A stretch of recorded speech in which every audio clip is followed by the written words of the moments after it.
everyone, it's Julie from Yummy Minute Kick-Ass Chicks, and welcome to the February 10th edition of This Week Next Week. Now, balloon-wise this week, I went through sort of went down memory lane a little bit because my son and my daughter are having a joint birthday party this weekend, and their birthday is 3 weeks apart since our family's from out of town. I thought this year I'd give it a try, put both parties together, and it reminded me that last year in January, while cruising the dollar store, trying to look for goodie bag ideas and things like that for their parties, I saw a little box. I posted a picture. Yes, I took this picture of at the dollar store. Don't judge. Of the little kit. It came with a little pump, terrible pump, but it worked at the time, and some balloons and some basic instructions on how to twist very basic balloon animals. I saw that and I was like, that would be so cool. I'd be the coolest mom ever if I could twist some balloon animals, especially a balloon horse. I've told you guys this before. My daughter's theme was horse, and I thought, hey, all her little friends would be so impressed if I twisted them a horse. Anyways, so I bought the kit, tried it, popped all the balloons. I then convinced myself that it wasn't me, it was the balloons. So I discovered that there were some fancier balloons made actually for balloon twisting by professionals. Got some of those. Expensive, but they work. And yeah, I went from there. And all of that was because I wanted to twist one of these. There's a little horse. I think he will always be one of my favorites, just for what he represents. I popped so many balloons trying to learn this thing. It's unreal. Making the mane and then pushing the neck through, it's really hard for someone who doesn't know what she's doing. And plus you gotta make the 6 bubbles and hold them. If you let one go, they all unravel. Anyways, I'm surprised and impressed that I stuck with it. Man, that was frustrating. Now I can make them no problem. But so there's a little horse, and I thought while I was at it I could share some of my other my favorites. I've shown them all to you before. Just a heads up, you won't be shocked or like, oh, that's so amazing, because you've seen them all before. But I'll show them to you anyways. I mentioned him a couple weeks ago in my vlog, little monkey. I still love the monkey. Love how the tail turns out. So there's that. And the dragonfly is new, but the more I make him, the more I love him. So he's, yeah, really fun. The new swan, I made an original swan who I thought was really nice, and then I discovered this one, and she's just so pretty. So there's that one. And then finally, the last one of my favorite balloons is the dinosaur. Now, I've changed him a little bit since the first time I showed him to you guys. I've turned him into a long neck dinosaur. He's more popular this way. I think at the last gig I must have made like 30 of this guy. All the little boys wanted the dinosaur and all the little girls wanted teddy bears. And I used to love the teddy bear. When I first started twisting, it was like one of my favorites.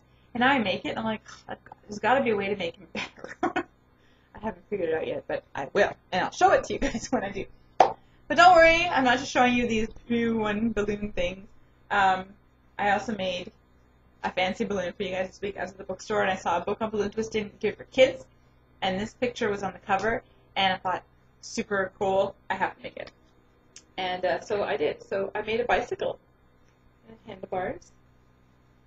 Isn't this so neat? I really like this one. And it didn't take that long, although I did unravel the wheels a couple times. I might have cussed under my breath because I was doing it in front of the kids, so I couldn't do it out loud. But anyways, so those are my balloons this week. And next week, I don't know what I'm going to make. I never know until like the day of. So, surprise. I'm going to move the camera a little bit there. Okay. Now, let's talk about what happened and happening on the blog.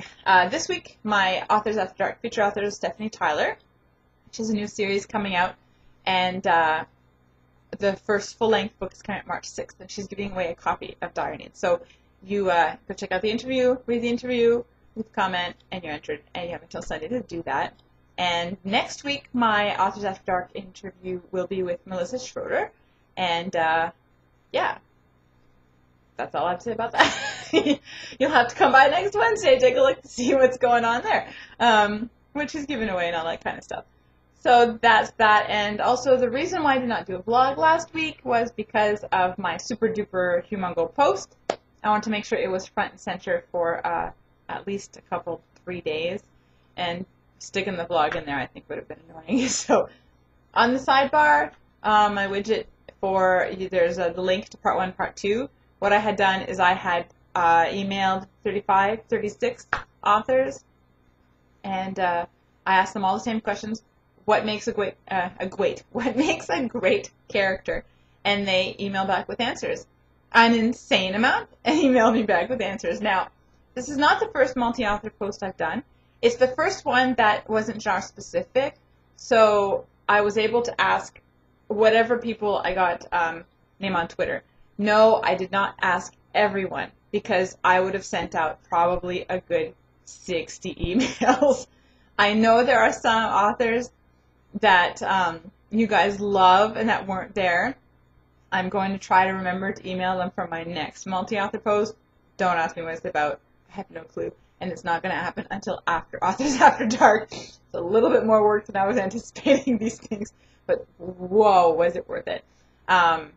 Anyways, yes, so I emailed about 35, 36 authors, and I got a couple, 3 emails back from authors saying that they don't have time and they're sorry. I was actually really grateful for those emails. I thought that was really sweet that they even wrote back. And then I got 26 answers. 26 amazing authors wrote back with answers to my question. And these answers, if you guys haven't checked out these posts, unreal. They're not just, well, a great character is someone who's awesome. Like, I mean, there's comparisons to Sherlock Holmes and Hitler, and that I was blown away by the amount of thought and just everything about it. Anyway, so definitely that widget's going to stay there for a while, and after that it's going to move lower. I'm never getting rid of it because these posts, just like I said, the authors that took part and their answers is amazing, and I think everyone should read it.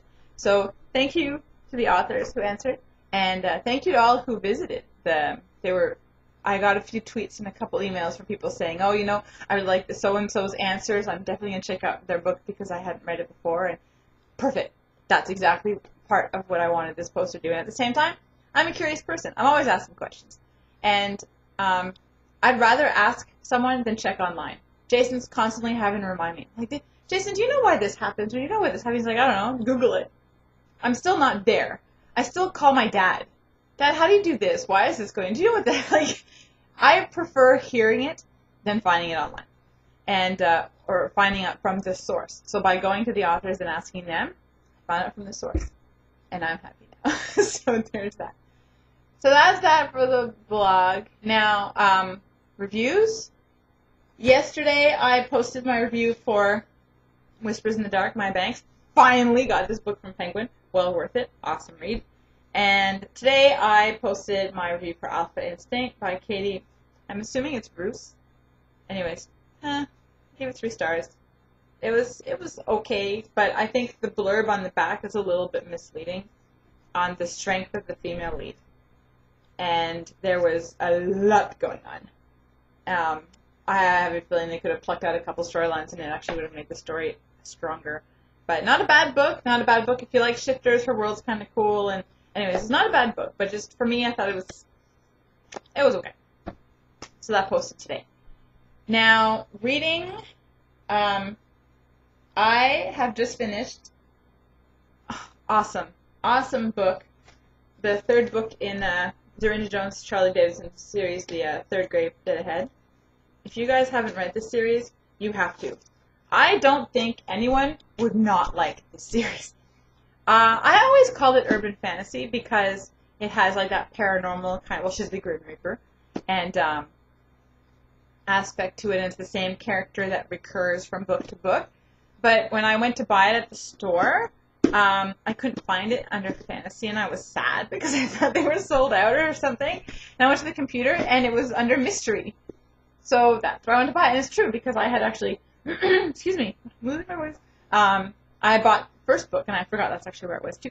And so I emailed Dorinda, so what do you call it? And she said she calls it a paranormal mystery. And I think that's perfect for it, because there's a romance element to it, but it's not super, like, well, it's kind of the focus, but not really the focus.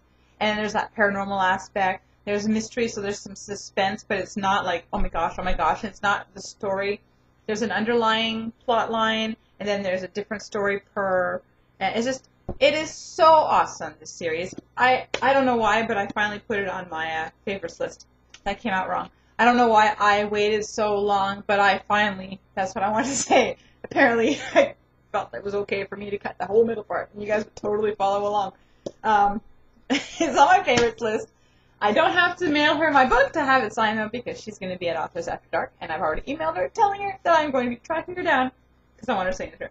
But everyone, if you like romance, if you like fantasy, funny, sassy, smart character, laugh out loud. Like, it's just... Anyways, check out this series. This review is posting on Tuesday. And then after that, His Dark Bond, Anne Marsh. Now, this is the book that Anne Marsh contacted me a while back asking to do a giveaway on the blog. And I said, sure, why don't you, what about an insert or an excerpt or something too? And the one she sent me was, enough for me to go, ooh, I think I want to read this book. So she sent it to me. And so I'm reading that, and that's going to be coming up on Friday. Yeah, Friday. And then after that, I'm scheduled to finally read the third installment in the Molly Harper Jane Jameson series, Nice Girls Don't Live Forever.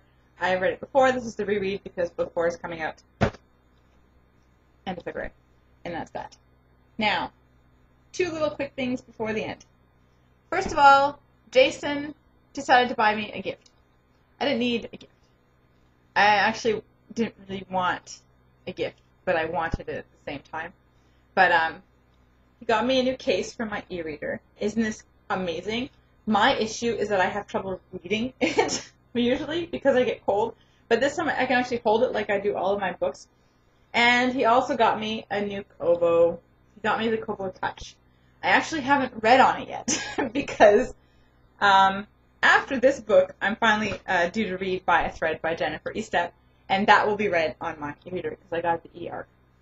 And I tried it though in the store, and you just have to go dook, dook, dook, dook, dook, and it changes the page right away, as opposed to where I can time where I have 3 lines left. That's when I press the button to change the page, because by then the change will be perfectly timed with when I get...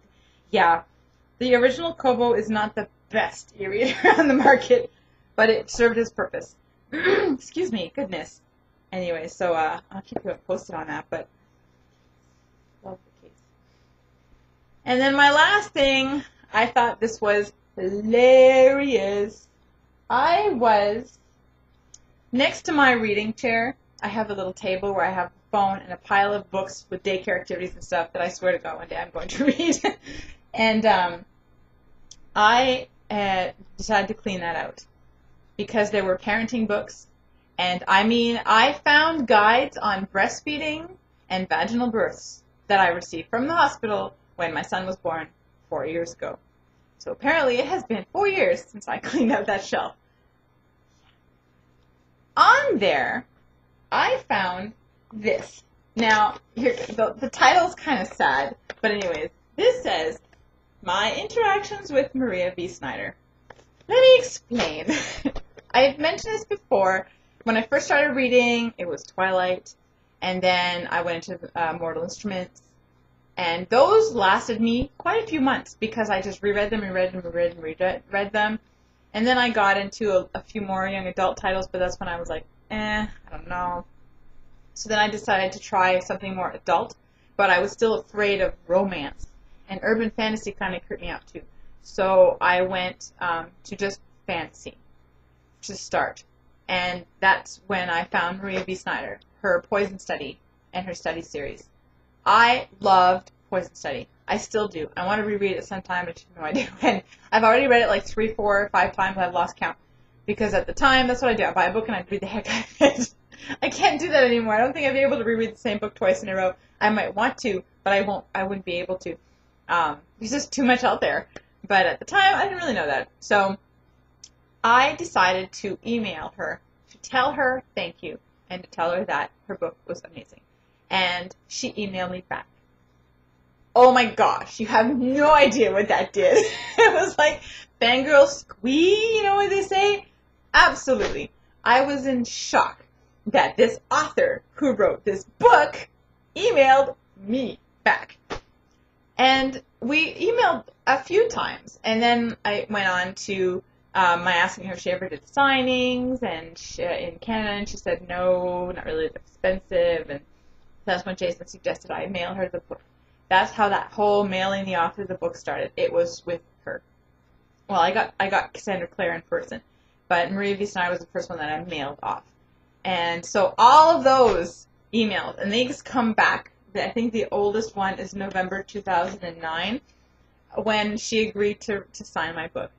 And I was so amazed, and I never wanted to forget this. So I printed off all the emails. That's creepy, I know, but I did. And I put them in the envelope. And I have a couple memory totes downstairs that instead of writing things down, I have like little mementos, and I just throw them in the tote. And then every couple of years I go through it. And if I don't remember what that memento's for, I pitch it. And if I do, then it's like one of those, oh, I remember this. And then Jason rolls his eyes, and I have a wedding memory tote too. So that's where this is going to live. Little did I know that thanks to blogging, I would soon be interacting with authors on a weekly basis and through Twitter sometimes on a daily basis. Now, I have to say that every time, if I email an author and I get an email back, every time I still have that little butterfly feeling in my tummy. They're like rock stars, right? This is so cool. Every time. But this was my original. I just laughed so hard when I saw that. It's like just remembering the thrill.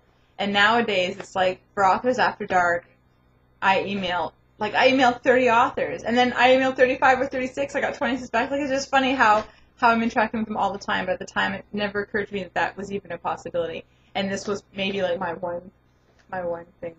Anyways, I just thought I'd share that with you guys. I don't know. You guys probably don't think it's funny, but I think it's hilarious. You probably don't. But you could have just fast forwarded through this part anyways if you didn't care. So, yeah, the weekend. It's the birthday party, but it's also the fundraising breakfast at my daughter's school. So because it's the same day as the birthday party, everyone's coming out of town. I said, okay, so your birthday party, yeah, you're coming at 1 o'clock for cake and presents and stuff, and you also have to give me $10 because we're going to the school in the morning.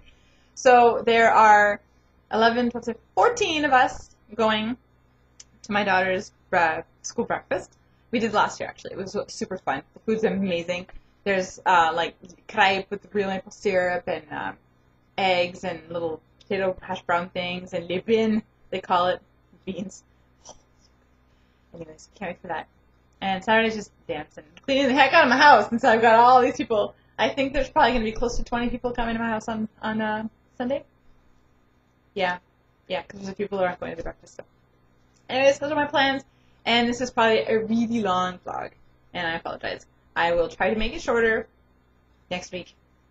And I don't see why I would not be doing a vlog next week. So, anyways, whatever you guys are doing this weekend, I hope you have a safe and happy one. And we'll see you all later. I'll talk to you tomorrow.